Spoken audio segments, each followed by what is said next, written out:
right here is the world's longest venomous snake, and in today's video, I'm going to show you why these king cobras are some of the most dominant snakes in the world, and why other venomous snakes are even scared of it. And yes, in today's video, we will be pulling out this 11-foot Malaysian king cobra, and we'll be handling her. But before we get to her, let's take a look at some other smaller cobras before we get to the longest. Now this right here is a monocled cobra.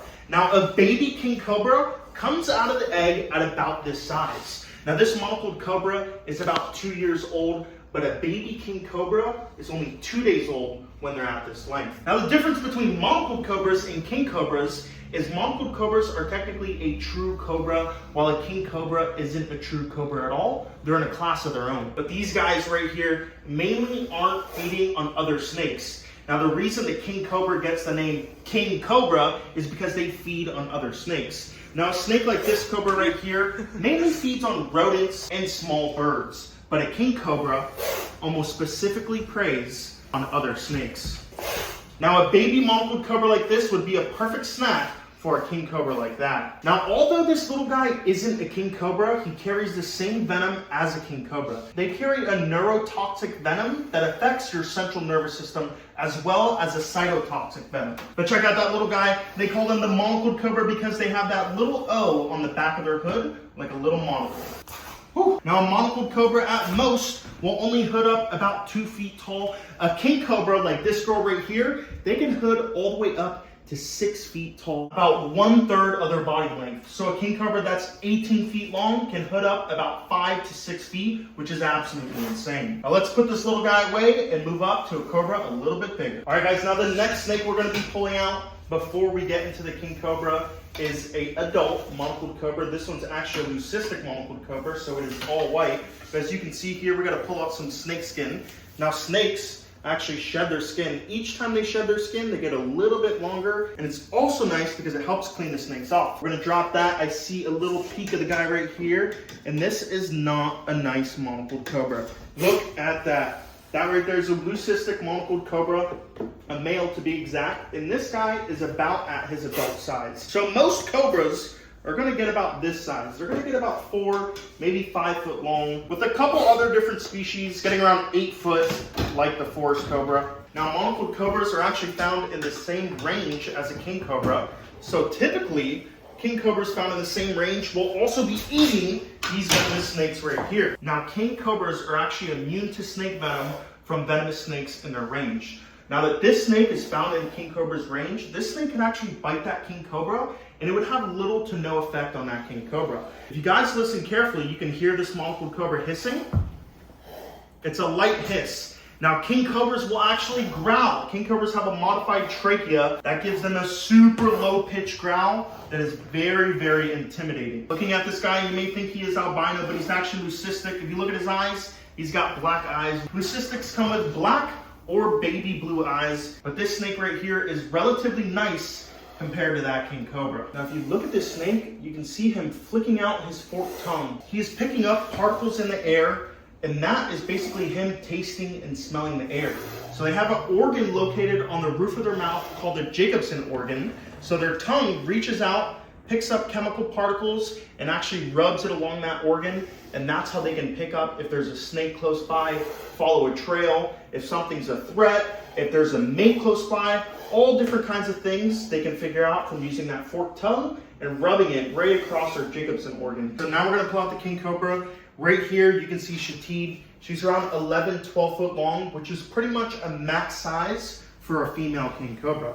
Now she's actually going into breeding season, so if you look at her bottom colors, they're very, very beautiful and beige.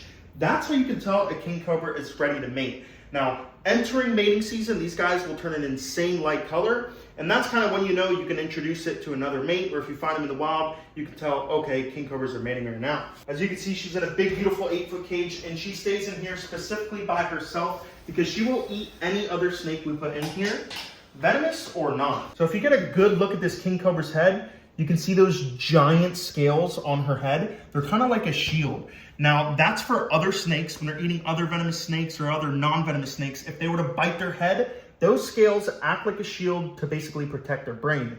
Now, even big adult male king cobras will battle in the wild, and those shields on their head help them stay alive. Now, what we're gonna do, we're just gonna pull her out Now you don't really handle this snake. All you really do is manage its behavior, because if this snake wanted to come out flying down, run me down, bite me in the leg, she would. But we're just going to ease her up on out of this cage, because the more gentle we are with this snake, the more nice and gentle she's going to be with me. Now as we pull her out, you're going to see truly how long this snake is. Now these snakes are so long specifically because they're snake eaters.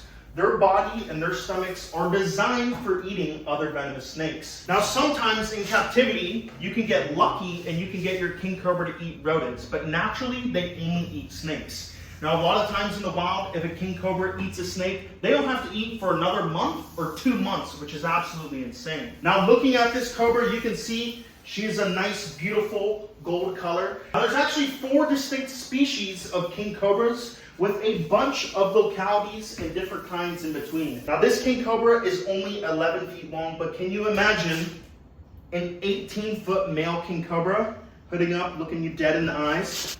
Now on average, males will only get to around 14, 15 feet, while females will get to 11 to 12. Now the record size for a king cobra is actually 19.2 feet long. Now I have to be careful because the longer this snake is out of her cage, the more agitated and upset she's gonna get with me. Now I'm gonna touch her right behind the head and see if we can get her hood to flare out. Look at that. Now like I said earlier, a king cobra is not at all a true cobra.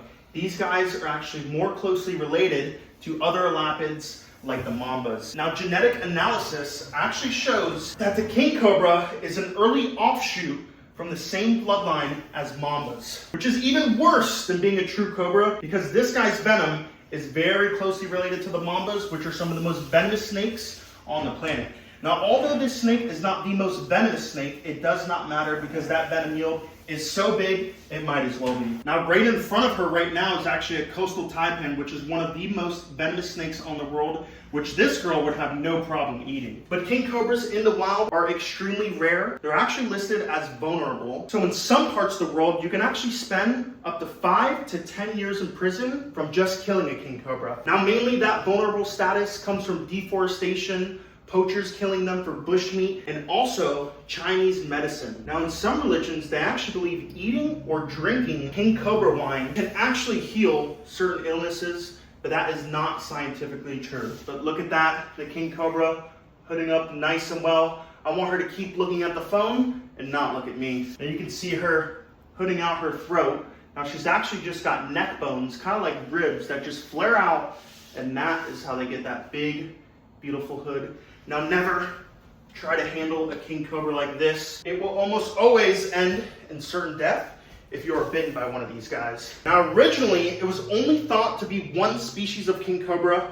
Now they're actually grouped into 4 different species, which is better when it comes to anti-venom, because these guys, depending on where they're found, they can have different compositions of venom. Now that it's established that there's actually 4 different kinds, they can actually work on making better and more effective anti-venom when it comes to snake bites. But typically when you run across a king cobra in the wild, the majority of the time, they try to flee. It's when you try to back this animal into a corner or kill it, is when they decide to hood up and go on the offense and strike. Now a king cobra will pretty much eat any snake in their region besides a big python. But when it comes to different kinds of pit vipers, when it comes to Indian cobras, monocled cobras, smaller pythons, all of those snakes are definitely on the meal for a big king cobra like this. Now this right here is a Malaysian king cobra. Malaysian king cobras have some of the most beautiful coloration, as well as the Sumatran king cobras. Now the Sumatran king cobras found in the mangrove swamps have a beautiful, beautiful red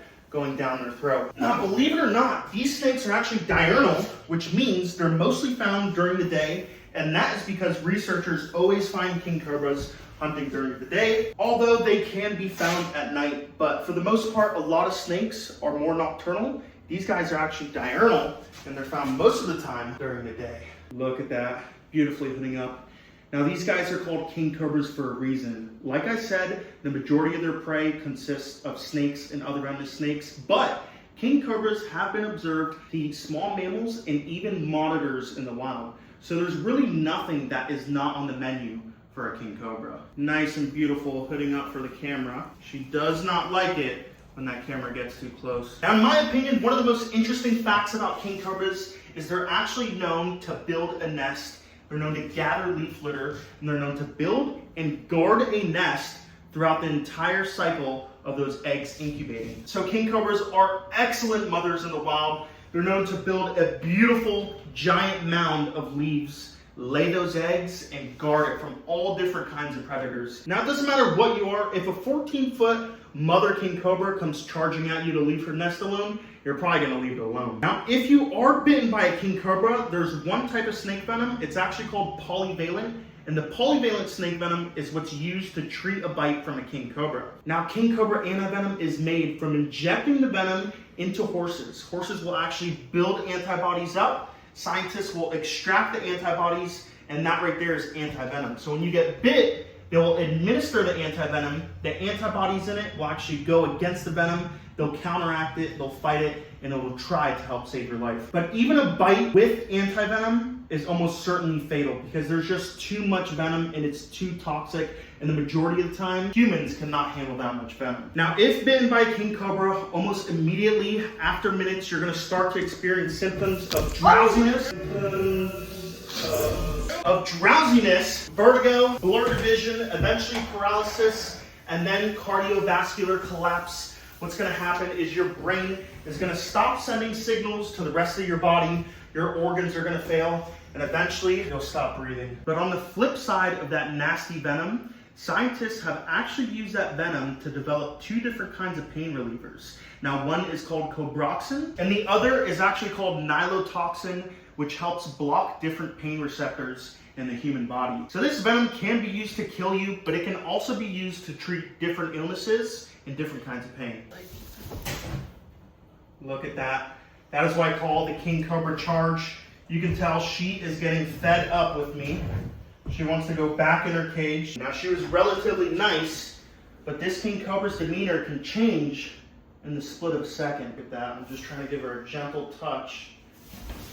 And she's showing you guys how high and how fast she can move under pressure. Now, typically when it comes to venomous snakes, I always use a snake hook, but sometimes it's almost safer just to use your bare hands because this is so much snake. As you can see right now, I'm using a double hook. If you use a single hook on this snake, it really puts a lot of pressure on the ribs of the snake, and it does not feel good, and it can actually agitate them even more. So sometimes putting down the hook and handling with your hands is the best way to handle a king cobra. Look at that. That right there is the world's longest venomous snake. And that, guys, is the end of today's video. I'm done messing with king cobras. I'm done risking my life just to teach you guys about the world's longest venomous snake. But don't forget, if you enjoyed today's video, like, comment, and the most important part, subscribe to the channel. See you next time.